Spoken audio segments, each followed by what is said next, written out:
എല്ലാ സുഹൃത്തുക്കൾക്കും life vision top ട്രോളിലേക്ക് ഒരിക്കൽ കൂടി സ്വാഗതം ചെയ്യുന്നു. ഇന്നത്തെ വീഡിയോ പ്രധാനമായി നാം ഹൈലൈറ്റ് ചെയ്യുന്നത് നമ്മുടെ സ്റ്റേറ്റിൽ ഉണ്ടാകുന്ന മുങ്ങിവർണ്ണങ്ങളെക്കുറിച്ചാണ്. നമുക്ക് അറിയാനുള്ളത് നമ്മുടെ കണക്കുകളനുസരിച്ച് ഏതാണ്ട് 5 വർഷത്തിനുള്ളിൽ 352 മുങ്ങിമരണങ്ങൾ ഉണ്ടായിരിക്കുകയാണ്. അതിൽ കുട്ടികളും സ്ത്രീകളും ഉൾപ്പെടും. എന്നാൽ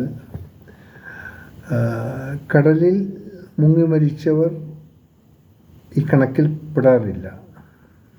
അത് വേറെ കണക്കാണ്. ഇനി നമ്മുടെ സ്റ്റേറ്റിൽ ഏറ്റവും കൂടുതൽ ഈ കുളിക്കടവുകളുണ്ട്. ആ കുളിക്കടവിൽ നിന്നാണ് കൂടുതലും മരണങ്ങൾ ഉണ്ടാകുന്നത്, മുങ്ങിമരണം ഉണ്ടാകുന്നത്. ഇതിലേറ്റവും അവിശ്വസനീയമായ ഒരു കാര്യം, ഈ നല്ല നീന്തൽ അറിയാവുന്നവരും ചിലപ്പോൾ മുങ്ങി മരിക്കാറുണ്ട്. കാരണം ചില കടവുകളിൽ ഈ അടിയൊഴുക്ക് കൂടുതലുണ്ടാകും. അതെപ്പോൾ അടിയൊഴുക്കുണ്ടാകുമെന്ന് നമുക്ക് ആർക്കും പറയാൻ പറ്റില്ല. എങ്കിൽ തന്നെയും നമ്മൾ എത്ര കണ്ട് ശ്രദ്ധിക്കുന്നോ അത്ര നാം സുരക്ഷിതരാകും. പ്രധാനമായും ഈ കുളിക്കടവുകളിൽ ആ കടവിൻ്റെ സുരക്ഷിതത്വത്തെക്കുറിച്ച് അറിയേണ്ട കാര്യങ്ങൾ എഴുതിയ എന്തെങ്കിലും സുരക്ഷാ ബോർഡുകൾ ഉണ്ടാകാറില്ല പലയിടത്തും. അതിലൂടെ വളരെ സുരക്ഷ ഇല്ലായ്മയ്ക്ക് കാരണമാകുന്നു. ഏത് കടവിൽ കുളിക്കുന്നതാണ് ഉചിതമെന്ന് അവിടുത്തെ നമ്മുടെ ഈ സൂചനാ ബോർഡുകളിൽ നിന്നും മനസ്സിലാക്കാൻ സാധിക്കും. നമുക്കറിയാം, ഈ ഏറ്റവും കൂടുതൽ അപകടത്തിൽപ്പെടുന്നത് കുട്ടികളാണ്, കൗമാരപ്രായക്കാർ. അവർക്ക് കൂട്ടുകാരുമായി പോയി കുളിക്കാനും ഒക്കെ വളരെ ഇൻട്രസ്റ്റ് ഉള്ളൊരു കാര്യമാണ്. അവരെ തടഞ്ഞു നിർത്താൻ ശകലം ബുദ്ധിമുട്ടുമാണ്. എന്നാൽ അവരുടെ സുരക്ഷിതം നാം ഉറപ്പ് വരുത്തേണ്ടതുമാകുന്നു. അതുകൊണ്ട് ഉള്ള കുളിക്കടവുകളിൽ നമ്മുടെ ഫയർ ആൻഡ് റെസ്ക്യൂ സേന അവരുടെ നിരീക്ഷണം ഉണ്ടാകുകയും അവിടുത്തെ വേണ്ട ഈ സൂചനാ ബോർഡുകൾ സ്ഥാപിക്കേണ്ടതും ആകുന്നു. അതിന് ജില്ലാ ഭരണാധികാരികൾ വളരെ ശ്രദ്ധിക്കേണ്ടതാണ്. ഒപ്പം സ്കൂളുകളിൽ ഈ നീന്തൽ പഠിപ്പിക്കാനും മുങ്ങിമരണങ്ങൾ എങ്ങനെ ഒഴിവാക്കാം എന്നുള്ളതിനെക്കുറിച്ചൊരു അവയർനെസ് ക്ലാസ്സുകൾ സ്കൂൾ തലത്തിൽ തീർച്ചയായിട്ടും ഉണ്ടായിരിക്കണം. അതിൽ കൂടി നമുക്ക് മാക്സിമം മുങ്ങിമരണങ്ങൾ ഒഴിവാക്കാൻ സാധിക്കും. അതിലുപരി സ്കൂൾ തലത്തിൽ തന്നെ ഈ കുട്ടികളെ നീന്തൽ പഠിപ്പിക്കാനുള്ളൊരു സംവിധാനം ഉണ്ടാക്കേണ്ടതാണ്. അപ്പോൾ പിള്ളേർക്ക് നീന്തൽ പഠിക്കാനുള്ള സാഹചര്യം സൃഷ്ടിക്കാം, അപകടങ്ങൾ ഒഴിവാക്കാനും ശ്രമിക്കാം. നാം ദുരന്തങ്ങൾ സംഭവിക്കുമ്പോൾ മാത്രമാണ് സുരക്ഷിതത്വത്തെക്കുറിച്ച് നാം ചിന്തിക്കാറ്. അത് ഒരു തെറ്റായ പ്രവണതയാണ്.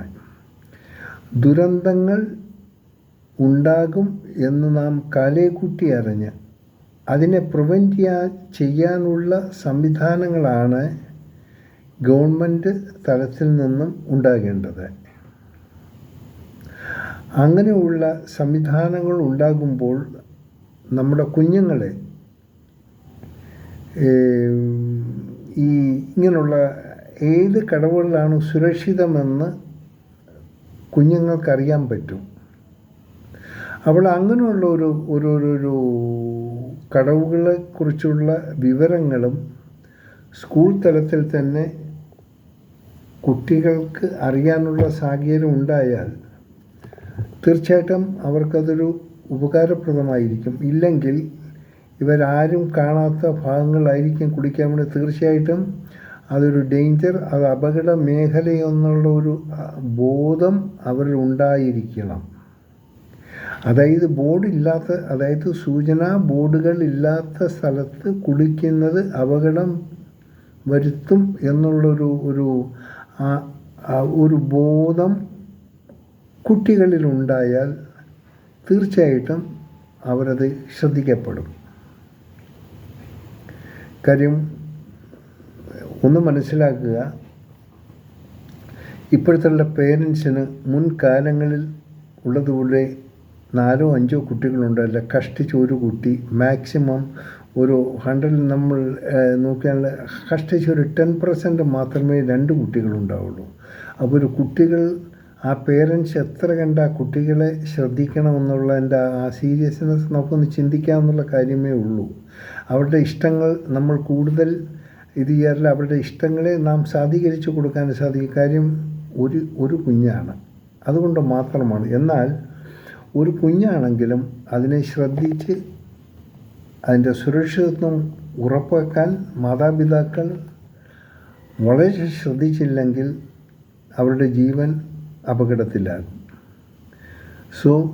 മുങ്ങി മരണങ്ങൾ ഇപ്പോൾ സർവ്വസാധാരണമായിട്ടാണ് സംഭവിക്കുന്നത്. അതിനൊരു ശാശ്വത പരിഹാരം ഗവൺമെൻറ് തലത്തിൽ നിന്നും ഉണ്ടാകണം, അത് തീർച്ചയാണ്. ഒപ്പം ഈ നീന്തലെക്കുറിച്ചിട്ടുള്ള നീന്താൻ അറിയാതെ കുളിക്കാൻ പോണവർക്കുണ്ടാകുന്ന ബുദ്ധിമുട്ടുകളെയും പറഞ്ഞ് മനസ്സിലാക്കണം. എല്ലാത്തിനും ഉപരി സ്കൂൾ തലത്തിൽ തന്നെ ഈ കുട്ടികൾ നീന്തൽ പഠിക്കുകയും നീന്തലിനെക്കുറിച്ചുള്ള എല്ലാ വിവരങ്ങളും മനസ്സിലാക്കി കൊടുക്കുകയും ചെയ്താൽ ജീവൻ നഷ്ടപ്പെടുത്താതെ അവർക്ക് അവരുടെ സ്വപ്നങ്ങൾ സാക്ഷാത്കരിക്കാം. എല്ലാ ഈ സ്കൂളിലെ പേരൻസും അവരുടെ അസോസിയേഷൻ ചേർന്ന് ഇതിനൊരു ശാശ്വത പരിഹാരം കാണേണ്ട ഒരാവശ്യമാണ്. അത് ഗവൺമെൻറ് തലത്തിൽ നിന്ന് തന്നെ അതുണ്ടാകണം. അതിനുള്ള സംവിധാനവും അതിനുള്ള സൗകര്യങ്ങളും ചെയ്യാൻ വേണ്ടി ഈ പേരൻസ് സ്കൂൾ തലത്തിൽ നിന്ന് തന്നെ വേണ്ട സംവിധാനങ്ങൾ ഉണ്ടാക്കിയിരിക്കണം. ഇനിയെങ്കിലും കഴിഞ്ഞ കാലങ്ങളിലുണ്ടായ തരത്തിലുള്ള മുങ്ങിമരണങ്ങളുടെ ആ തോത് മാക്സിമം നമ്മൾ കുറച്ച് അത് 0 ലെവൽ കൊണ്ടുവരണം. വളരെ പ്രധാനപ്പെട്ട ഒരു വിവരമാണ്. എല്ലാവർക്കും ഒന്നും ഓർത്തു വച്ചാലും മുങ്ങിമരണങ്ങൾ ഒഴിവാക്കുക, കുട്ടികളുടെ ജീവനെ സേവ് ചെയ്യുക, ഒപ്പം നാട്ടുകാരുടെയും എല്ലാ കടവുകളിലും സൂചനാ ബോർഡുകൾ സ്ഥാപിക്കുക. അത് പഞ്ചായത്തിലാണെങ്കിലും മുനിസിപ്പാലിറ്റി ആണെങ്കിലും കോർപ്പറേഷൻ, അത് ഏത് ഭാഗങ്ങളിൽ കുളിക്കടവുകളുണ്ടോ അവിടെ ഇങ്ങനെയുള്ള ബോർഡുകളുണ്ടോ എന്ന് തീർച്ചയായിട്ടും കണ്ടെത്തേണ്ടതാണ്. അതിനുള്ള സംവിധാനങ്ങളും ഉണ്ടായിരിക്കണം. കാണാം വീണ്ടും മറ്റൊരു വീഡിയോയിലൂടെ. ഞാൻ GK തുമ്പക്കാരൻ. Thank you.